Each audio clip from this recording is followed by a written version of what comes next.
I will herewith hand over command of the International Space Station to Oleg Dmitrovich Kononenko as the commander of Expedition 58. Congratulations, Oleg. And we ring the bell traditionally, and I will hand over the key to the ISS to Oleg. Oops. Pardon? Сейчас. Спасибо, Alex. Спасибо. Thank you, Alex. First of all, thank you for the great handover we have got from you. Well, there we go. That was the handover, and our space science and technology correspondent Jeremy Wilkes is with us in the studio for more on this. We saw there the handover. We've got 3 of that team coming back to Earth.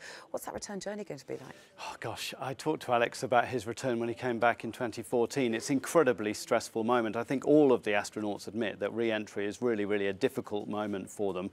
What's particularly interesting about this one is they're coming back in the Soyuz vehicle, which is the one that sprang a leak back in August. That doesn't mean that the bit they're coming back in is the one with the leak, but actually that whole assembly is going to come off from the ISS, and they'll be coming back in their capsule, and that part that had the leak will be ejected before they come down in the re-entry. They then will land in Kazakhstan tomorrow morning around 6 a.m. and then Alex will fly straight back to the European Astronaut Centre in Cologne. No rest really for him, and he goes straight back into a facility where they'll be testing his body, trying to work out how he reacted during those 6 months in space. All the kind of research they need to do in order to understand how humans actually would be able to live one day in orbit. And Jeremy, you've spoken to Alexander Gerst. He's one of the most accomplished astronauts there is out there.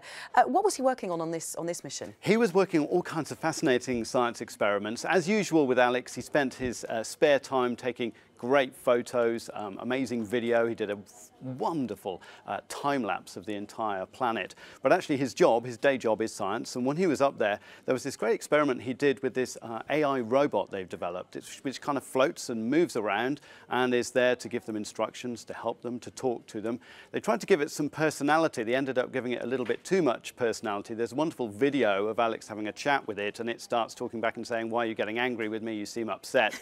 So they're going to try and take some of the personality out of it. But he's been working on human muscles, bone mass, those kinds of things. Also, they've got these microscopic worms they took up into space. They're trying to work out how those grow in weightlessness. So he's been working on that experiment. Also, perception of time in weightlessness, how his grip changes. An interesting experiment to understand how the body actually reacts when you're in weightlessness.